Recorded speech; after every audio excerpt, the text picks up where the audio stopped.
How good is this, guys?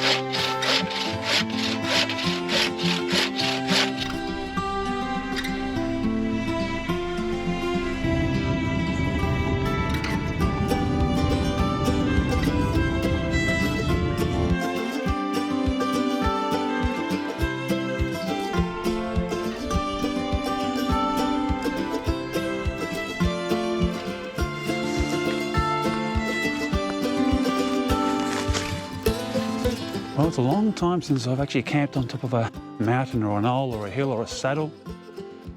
Probably since I was hiking.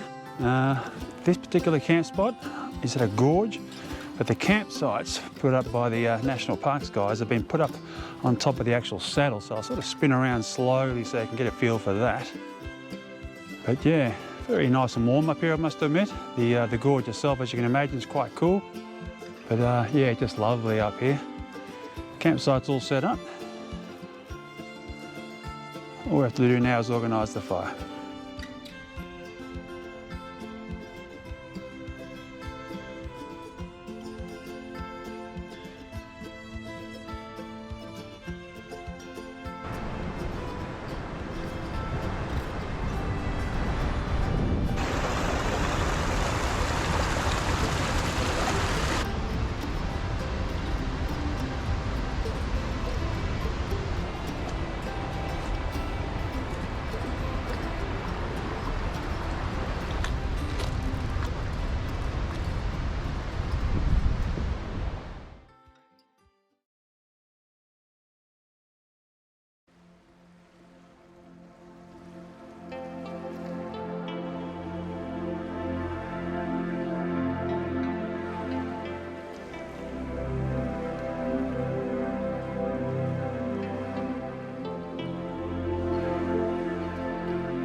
Well, the campfire's now all set up. It's just past 4 o'clock in the afternoon. Sun's going down just over the other side of the little hill over the left here, small mountain. Really interesting country up here. There's a lot of she oaks and native blossoms, which is very, very nice. Very nice change, I must admit. Used to obviously camping down beside the rivers and creeks, and up here on the saddle it's much, much warmer. It's very still up here now. The wind was blowing very, very cool this afternoon. So it's very nice that the wind's now dropping off, which will just keep a bit of the heat into the area tonight. So yeah, just going to set the fire up now. The twigs are all ready to go. Just need to put a match under that, get that going. Travelled out to the granite belt this week. The granite belt's out probably southwest of Brisbane. It's about a 3.5 hour drive out here, which is very nice. So yeah, just really nice country up here. A lot of she oaks, a lot of native blossoms and so forth, less of the big tall gum trees. You're west of the dividing range, which is nice. So completely different countryside. And for anyone that watched last week's video, you would have seen there I was in subtropical Queensland. And now we're out west of the Great Dividing Range, and back into the warmer and drier areas. So yeah, just looking forward to the change. Looking forward to hopefully getting some nice footage down in the gorge again tomorrow morning. So as usual, I get up nice and early and get down there, see if I can get some footage. But for now, I'm just going to relax around this campfire, and then we'll organise dinner a little bit later on.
Well, dinner went down an absolute treat. That pork in the frying pan with a bit of mushroom sauce and a pasta was just sensational. Just been sitting here for the last hour having a quiet beer, watching the moon come up. So to my right here, it's very, very bright full moon, which means the werewolves will be out. So what to make sure the tent's all zipped up tonight. But the clouds have been fairly thick tonight, so I'm not sure how we're going to go getting some stars or not. But I'll certainly, after I have this cup of tea, I'll point the camera back up on the sky and see what we can grab. I noticed when I went down to the gorge there this morning that you can obviously go a lot further down river. So plan is in the morning, get up, see what I can get as far as sunrises are concerned. And after that, have a cup of coffee and then head back down the river. So I'll chuck some gear in the day pack, head down the river and see what we can find. And yeah, we'll see how we go from there. But looking like it's going to be another stunning day tomorrow, which is fantastic. So I'm just going to enjoy this cup of tea and I'll chat to you guys in the morning.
Well, it's actually been quite a challenge just to find somewhere out of the wind and the noise. This is absolutely stunning river. The rock gorges here are just fantastic. As I've said in previous videos, there would have to be fish in a river like this. Now, I have heard from a local, in my last video, I was talking to Anthony there, and he was saying that there are bass that get into these rivers. They get away from the dams and the like, so it'd be definitely worth coming back here with a fishing rod. But what I definitely will do would be come back here in the springtime, it's just a little bit warmer, and bring myself a backpack, probably a 65, 70 litre pack, and hike in, because I can guarantee there'll be some absolutely beautiful places, middle of nowhere and away from everybody else. So yeah, it's a bit of a, I'm only about 3 kilometres down the river, I suppose. It's pretty slow going, it's a lot of rock hopping, but well worth a look. I'll turn the camera around in a moment to show you what I'm looking at. And it's opened up into a little bit flatter country here, and you can see that the river snakes it, say, through the mountains and the hills. So yeah, just beautiful, beautiful country. But listen, as always, just want to say thank you for all my subscribers. Thank you for watching my videos. I really do appreciate it. And I look forward to seeing you all in 2 weeks' time. Bye for now.